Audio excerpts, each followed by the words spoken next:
किसी गांव में अनीता नाम की एक लड़की रहती थी। अनीता का पति दूसरे शहर में नौकरी करता था।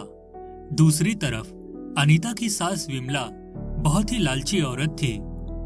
एक दिन विमला अपने घर के पीछे वाले हिस्से में झाड़ियों को काट रही थी। तभी अचानक आसमान से एक काला मटका उसके सामने आ गिरता है। उस मटके से रोशनी बाहर निकल रही थी। तभी वह मटका विमला से कहता है, मैं जादुई दुनिया से आया एक जादुई मटका हूँ।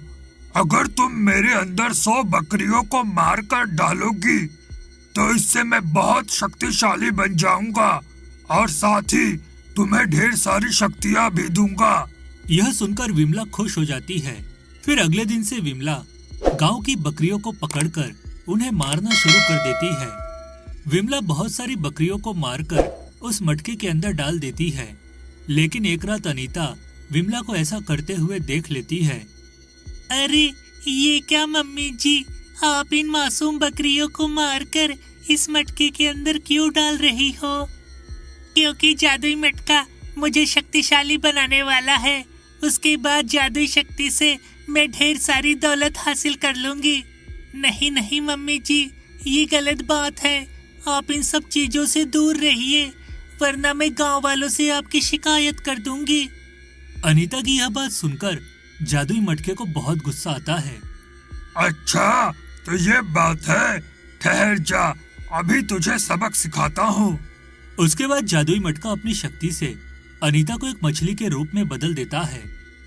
मैंने तेरी बहू को मछली बना दिया है। अभी ये किसी को कुछ नहीं बता पाएगी। हाँ, तूने बिल्कुल अच्छा किया। वैसे भी मैं इसे बिल्कुल पसंद नहीं करती थी। उसके बाद जादुई मटके के अंदर से एक बड़ी चिड़िया बाहर निकलकर मछली को अपनी चोंच में दबा लेती है और हवा में उड़ते हुए उस मछली को समुंदर में ले जाकर फेंक देती है। इस तरह बेचारी अनीता मछली बनकर समुंदर में कैद हो जाती है। फिर कुछ दिनों बाद एक आदमी उस समुंदर में मछली पकड़ने आता है। वह जैसे ही जाल पानी में फेंकता है कि तभी उसके जाल में मछली बनी अनीता फंस जाती है। अरे वाह, ये मछली तो रंग बिरंगी है। इसे मैं बहुत महंगी कीमत में बेच सकता हूँ। मुझे इससे बहुत पैसे मिलेंगे। फिर 1 महीने तक मुझे काम करने की जरूरत नहीं पड़ेगी। उस आदमी की यह बात सुनकर मछली बनी अनीता जोर जोर से रोने लगती है। नहीं नहीं, मुझे छोड़ दो। आखिर मैंने तुम्हारा क्या बिगाड़ा है? देखो, मैं मरना नहीं चाहती। मुझे वापस पानी में छोड़ दो। अरे वाह, ये मछली तो बात कर रही है। ये तो कमाल की मछली है। बात करने वाली मछली को बेचने पर अब मुझे लाखों रुपए मिलेंगे। बेचारी अनीता उस लालची आदमी के सामने बहुत गिड़गिड़ाती है, लेकिन वह उसकी एक नहीं सुनता। फिर वह आदमी मछली को पकड़कर अपने साथ ले जाने लगता है। लेकिन तभी अचानक समुंदर के पानी से एक विशाल जलपरी बाहर निकल आती है। ठहर जा दुष्ट आदमी, छोड़ दे इस मछली को, वरना तो जिंदा नहीं बचेगा। लेकिन जलपरी को देख वह आदमी जरा भी नहीं घबराता, उल्टा जोर जोर से हंसने लगता है। आज रंग बिरंगी मछली के साथ साथ मुझे एक जलपरी भी मिल गई है। अब मैं इसे भी पकड़कर अपने साथ ले जाऊंगा। फिर मैं इन दोनों को बाजार में बेच दूंगा और मुझे अमीर बनने से कोई नहीं रोक सकता। अरे ये क्या? ये तो बहुत ही लालची आदमी है। लगता है ये सीधी तरह नहीं मानेगा। इसे सबक सिखाना ही होगा। फिर अगले ही पल जलपरी एक बड़े घर के रूप में बदल जाती है।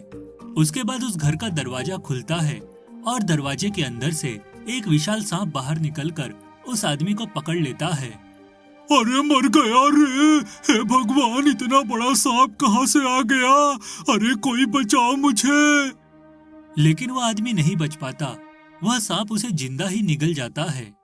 फिर वह सांप मछली बनी अनीता के सिर पर जादुई रोशनी छोड़ता है, जिस वजह से अनीता वापस अपने असली रूप में आ जाती है। उसके बाद वह सांप वहाँ से अदृश्य हो जाता है। मुझे मेरे असली रूप में लाने के लिए तुम्हारा बहुत बहुत शुक्रिया जलपरी। कोई बात नहीं, दूसरों की मदद करना तो मेरा फर्ज है। उसके बाद अनीता जलपरी को अपनी दुष्ट सास विमला के बारे में सब बता देती है। तुम चिंता मत करो बहन, मैं तुम्हारी बेरहम सास को सबक सिखा दूंगी। आओ मेरे अंदर आ जाओ। उसके बाद अनीता घर के अंदर चली जाती है।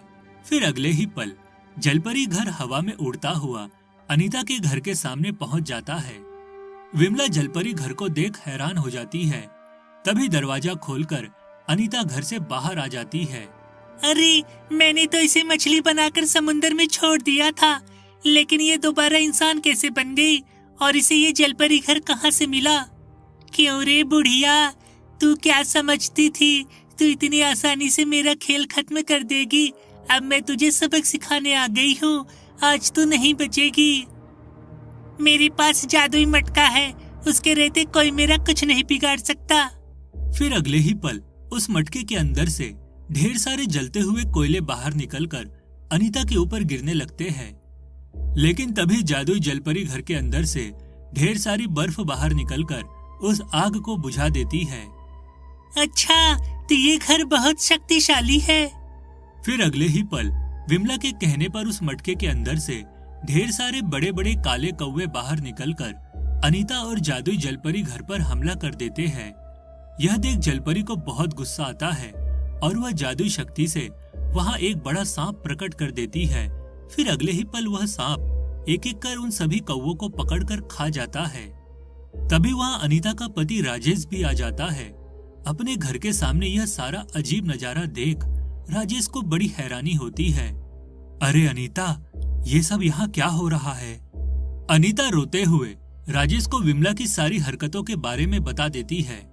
माँ, मैं तुम्हारे भरोसे अनीता को छोड़कर गया था, लेकिन अपने लालच में पड़कर तुम एक बहुत बुरी जादूगरनी बन गई हो। अरे अपनी बकवास बनकर, मुझे सिर्फ अपने फायदे से मतलब है। मैं किसी के बारे में नहीं सोचती। आज मैं इस अनीता को जान से मार कर ही रहूंगी। सुन जादुई मटके, अब सिर्फ एक ही रास्ता है, ढेर सारी तलवार प्रकट करके इस अनीता और जलपरी घर का खात्मा कर दे। फिर जादुई मटके के अंदर से ढेर सारी तलवारें निकलकर अनीता और जादुई जलपरी घर की तरफ बढ़ने लगती है। लेकिन तभी जलपरी घर की खिड़की से एक विशाल मुर्गी बाहर निकल आती है। फिर अगले ही पल मुर्गी सभी तलवारों को खा जाती है। उसके बाद वह मुर्गी विमला के सिर पर चोट मारना शुरू कर देती है। हाय, मर गई रे, कोई बचाओ मुझे। हो। फिर देखते ही देखते विमला एक मुर्गी के रूप में बदल जाती है। उसके बाद विशाल मुर्गी बनी विमला को उठाकर मटके के अंदर बंद कर देती है और अपनी चोंच मटके के ऊपर मारना शुरू कर देती है। अरे मर गया रे, कोई बचाओ मुझे, इस मुर्गी से बचाओ, अरे कोई मेरी मदद करो। देखते ही देखते वह मटका जमीन के अंदर दफन हो जाता है। इस तरह लालची विमला को उसकी किए की सजा मिल जाती है। दूसरी तरफ जादुई जलपरी घर अनीता को ढेर सारे सोने के सिक्के देकर हवा में उड़ते हुए वहां से चला जाता है। इस तरह सोने के सिक्के मिलने से अनीता और उसका पति राजेश दोनों बहुत खुश होते हैं। फिर वह दोनों अमीर बनकर हंसी खुशी अपना जीवन जीने लगते हैं।